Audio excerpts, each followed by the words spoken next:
Assalamualaikum warahmatullahi wabarakatuh. Bismillahirrahmanirrahim. Alhamdulillahi rabbil alamin. Wal aqibatu lil muttaqin. Wala udwana illa 'alal zalimin. Asyhadu an la ilaha illallah wahdahu la syarikalah. Lahul mulku wa lahul hamdu wa huwa ala kulli syai'in qadir. Wa asyhadu anna Muhammadan abduhu wa rasuluh. Allahumma salli wa sallim wa barik ala Muhammadin wa ala alihi wa ashabihi ajmain. Amma ba'd. Qala Allah ta'ala fil Qur'anil Karim. A'udzu billahi minasyaitonir rajim. Qad aflaha man zakkaha wa qad khaba man dassaha. Sungguh sangat beruntung orang yang selalu ia berusaha untuk mensucikan jiwanya, dan sungguh sangat rugi bagi orang yang selalu mengotori terhadap hatinya. Saudara-saudara sekalian, kita bersyukur kepada Allah Subhanahu wa taala.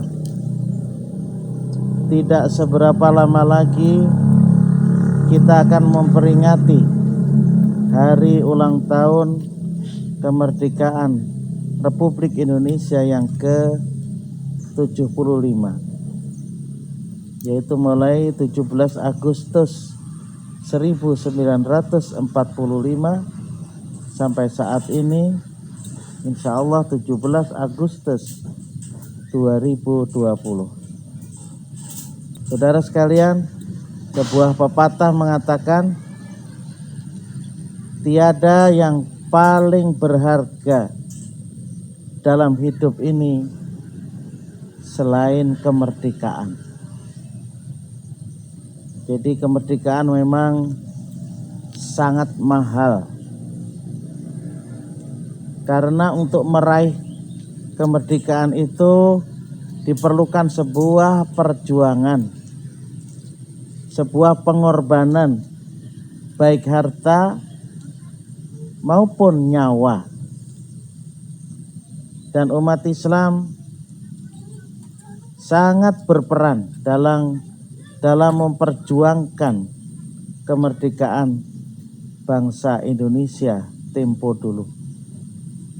Dan kita melihat bagaimana bangsa Palestina yang sampai saat ini berjuang dan berkorban untuk merdeka dari penjajahan Israel. Kita hanya bisa selalu mendoakan semoga Allah memberikan kemerdekaan kepada mereka. Saudara sekalian, musuh abadi kemerdekaan itu adalah penjajahan. Baik penjajahan secara fisik, penjajahan secara kedaulatan, kekuasaan, maupun penjajahan hati. Nah, yang banyak kita bicarakan pada hari ini adalah penjajahan hati. Penjajahan fisik, penjajahan kedaulatan mungkin terjadi kalau itu kita tidak hati-hati. Tapi lebih kita perankan dalam kehidupan ini bagaimana kita harus jauh dari penjajahan hati. Siapa yang menjajah hati ini? Yang menjajah hati kita adalah hawa nafsu, syaitan. Yang itu adalah merupakan penjajahan yang paling berbahaya. Kenapa? Karena dapat menyesatkan manusia dari jalan yang benar. Kadangkala kenapa orang terjajah fisik dan terjajah kedaulatan oleh karena ia telah terjajah hatinya. Saudara sekalian, namun demikian kemerdekaan yang paling bermakna bagi hidup kita manusia itu adalah kemerdekaan hati. Karena hati adalah pangkal segala kebaikan, sumber segala kebaikan hati, dan sumber segala kemaksiatan, keburukan, sumbernya juga hati. Di dalam hadis riwayat Imam Muslim, Rasulullah bersabda, "Ala inna fil jasadi mudghah, fa idza saluhat saluhal jasadu kulluhu, fa idza fasadat fasadal jasadu kulluhu, ala wahia al-qalb." Sesungguhnya dalam diri manusia itu terdapat segumpal daging. Jika daging itu baik, maka seluruh perilakunya akan baik. Sebaliknya, jika daging itu buruk, maka seluruh perilaku manusia menjadi buruk. Ingatlah olehmu bahwa segumpal daging itu adalah hati. Hati. Saudara sekalian, misi profetik para nabi, termasuk nabi kita Muhammad SAW, itu pada dasarnya adalah memerdekakan hati. Hati ini merdeka dari segala bentuk penyakit dan jajahan hati. Di antara manusia ini ada yang hatinya berpenyakit iri, ada yang berpenyakit dengki, penyakit dendam, memiliki sifat merasa diri lebih baik daripada orang lain, yakni merasa takabur. Dia lupa bahwa semua yang ada pada dirinya itu datang dari Allah. Ini yang sangat berbahaya. Ada juga yang dia dijajah hatinya ini suka mencuri, suka korupsi. Sedangkan jajahan hati yang paling berbahaya itu adalah hati yang bersikap dan berperilaku syirik kepada Allah Subhanahu wa taala. Itu yang amat sangat berbahaya.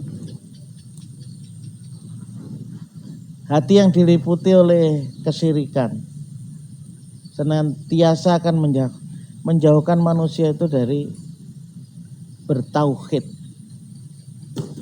yakni ia tidak mampu untuk mengesahkan Allah. Karena itulah Allah mengutus para nabinya agar memerdekakan hati umat manusia ini dari segala bentuk kemusyrikan.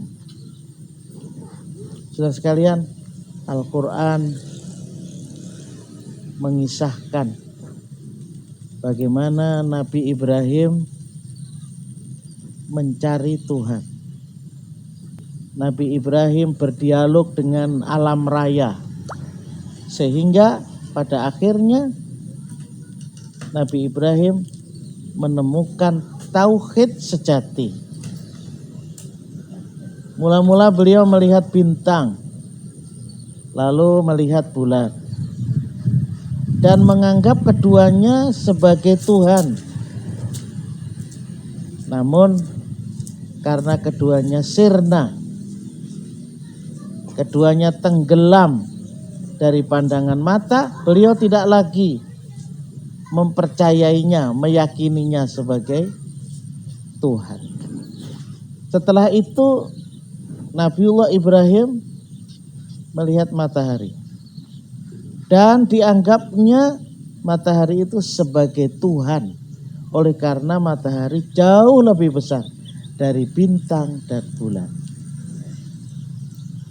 Karena semua itu terbit dan terbenam beliau berkesimpulan semuanya bukan Tuhan. Tuhan yang sesungguhnya adalah Sang Pencipta langit dan bumi. Berikut segala isi di antara keduanya itu. Demikian surat Al-An'am ayat 75 dan ayat 78 menceritakan tentang petualang Nabi Ibrahim dalam mencari Tuhan. Saudara sekalian, ketika menemukan kebenaran tauhid yang hakiki, beliau memproklamirkan diri. Falamma ra'as syamsa bazighatan qala hadza rabbi. Falamma afalat qala inni bari'um mimma tusyrikun. Inni wajjahtu wajhiya lilladzi fatara samawati wal ard hanifan wa ma ana minal musyrikin. Sungguh aku merdeka, terbebas dari apa yang mereka sekutukan. Ibrahim mengatakan begitu. Karena itu sungguh aku orientasikan hidupku, aku hadapkan seluruh jiwa ragaku kepada Sang Pencipta langit dan bumi dengan penuh hanif, yakni penuh dengan kejujuran. Kejujuran hati untuk menerima kebenaran. Dan aku sekali-kali tidak termasuk orang-orang yang menyekutukan Allah Subhanahu wa taala. Ini lanjutan surat Al-An'am 78 dan 79. Jadi saudara sekalian, kemerdekaan yang hakiki itu adalah kemerdekaan hati dari kemusyrikan. Jadi memerdekakan hati dari kemusyrikan tidak hanya membuat manusia hidup bermakna dan bertujuan, tetapi juga dapat mengantarkannya kepada kebahagiaan hidup di dunia dan di akhirat. Saudara sekalian, kisah para penentang Rasul, ya, seperti kaum Lot, kaum Hud, Fir'aun, hingga Abu Jahal, Abu Lahab, itu memberikan pelajaran bagi kita bahwa hati mereka itu telah membatu dan telah terpenjara oleh kesombongan diri, oleh kekufuran, dan oleh kemusyrikan. Suatu ketika, saudara sekalian, Abdullah bin Umar bin Al-Khattab, orang sering nyebut dengan Ibnu Umar, pernah memerdekakan anak kecil yang memiliki iman yang luar biasa. Anak kecil pengembala kambing di padang pasir itu pernah diuji oleh Ibnu Umar. Kata Ibnu Umar mendekati ke anak yang masih kecil itu, "Oh nak, bolehkah aku beli seekor kambing darimu ini?" Ternyata jawaban anak tersebut, "Tidak Tuan, ini bukan dombaku, ini bukan kambingku." Abdullah atau Ibnu Umar terus merayu, "Majikanmu kan tidak tahu. Kalaupun majikanmu tahu bahwa kambing itu berkurang satu, engkau kan bisa mengatakan kepada sang majikan bahwa yang satu itu dimakan oleh serigala." Abdullah atau Ibnu Umar, saudara sekalian, tercengang dan tersentak hatinya ketika sang anak itu mengatakan, wahai Tuhan, jika sang majikanku tidak mengetahuinya, fa'ainallah. Fa'ainallah. Kalau begitu di manakah Allah? Kalau begitu di manakah Allah? Dengan menitikkan air mata, Ibnu Umar atau Abdullah bin Umar menyatakan kepada anak kecil itu, jawabanmu fa'ainallah, di manakah Allah, itu tidak hanya memerdekakanmu dari perbudakan di dunia, tetapi juga memerdekakanmu dari siksa api neraka di akhirat kelak. Allahu Akbar. Saudara sekalian, Abdullah kemudian memerdekakan anak itu dari status budak penggembala kambing dan memberinya kemerdekaan sebagaimana layaknya seorang anak. Jika manusia dapat selalu memerdekakan hati dari penjajahan kemusyrikan, maka kedengkian, amarah, keserakahan, sikap korup yang ingin mengambil punya orang yang bukan haknya dan sebagainya, niscaya hidupnya akan penuh kemuliaan dan pasti akan mendapatkan kedamaian dan kebahagiaan yang hakiki. Laisal ghina an kasratil arad walakinnal ghina ghina nafs, rawahu Tabrani. Yang disebut dengan orang kaya itu bukanlah kaya harta, tetapi karena kaya hati. Dan orang yang kuat bukanlah karena kuat tenaga fisiknya, melainkan karena kuat mengendalikan diri dari hatinya, bisa mengatur terhadap hati. Hal ini bukan berarti harta tidak perlu, tetapi dibanding dengan kemampuan kita mengatur hati kita untuk selalu merasa diawasi oleh Allah Subhanahu wa taala, maka menjadikan hati menjadi tentram. Mari kita memerdekakan hati kita dari segala penyakit hati, sehingga kita dapat mewujudkan hidup bahagia yang sejati. Ketika kita di dunia ini sampai di akhirat, Allah akan memanggil kita, ya ayyatuhan nafsul mutmainnah irji'i ila rabbiki radiyatan mardiyah fadkhuli fi ibadi wadkhuli jannati. Demikianlah, semoga Allah memberikan petunjuk kepada kita sekalian.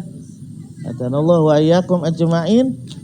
Subhanakallahumma wa bihamdika asyhadu an la ilaha illa anta astaghfiruka wa atubu ilaik. Assalamualaikum warahmatullahi wabarakatuh.